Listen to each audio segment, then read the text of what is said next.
ఈరోజు మనం ఎన్టీఎస్ఎం పేలో ఐడి అనేది ఏ విధంగా యాక్టివేషన్ చేద్దాం అనేది చూద్దాం. ముందుగా మీరు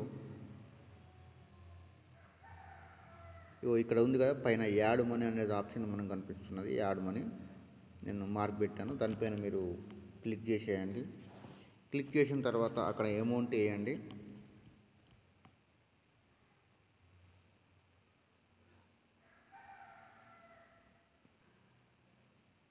అక్కడ అమౌంట్ వేయండి, 767 రూపీస్ వేసేసి ఇక్కడ యాడ్ పై క్లిక్ చేసేయండి. మీరు యాడ్ పై క్లిక్ చేయగానే అక్కడ ఫోన్పే, గూగుల్ పే అనేది మీకు షో అవుతుంది. చూడండి, ఇక్కడ ఫోన్పే, గూగుల్ పే అన్నీ ఉన్నాయి. మీరు ఫోన్పే త్రో అయిన సరే, గూగుల్ పే త్రో అయినా సరే మీరు అమౌంట్ అనేది యాడ్ చేయండి. యాడ్ చేసిన తర్వాత మర్చిపోకండి, బ్యాక్ చేయకండి. అది ఆటోమేటిక్గా అనేది మీకు బ్యాక్ అనేది అవుతుంది. అమౌంట్ యాడ్ అయిపోయిన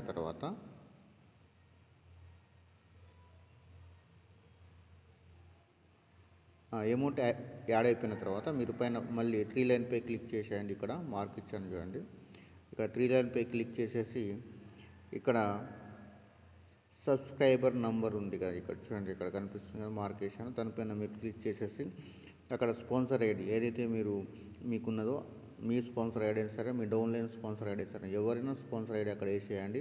అక్కడ ఆటోమేటిక్గా మీకు నేమ్ వస్తుంది. సబ్స్క్రైబ్ పై మీరు క్లిక్ చేయగానే మీ ఐడి అనేది యాక్టివేషన్ అనేది అవుతుంది. తర్వాత మీరు కింద మొబైల్ రీఛార్జ్ కూడా ఉంది, ఎలక్ట్రిసిటీ బిల్ ఇవన్నీ కూడా మీరు చేసుకోవచ్చు. తర్వాత ఇక్కడ 3 లైన్ పై మీరు క్లిక్ చేస్తే కింద రెఫర్ యాప్ ఉంటుంది. మీరు తొందరగా మీరు రెఫర్ చేసేసి ఎక్కువ మందిని మీరు జాయిన్ చేయండి.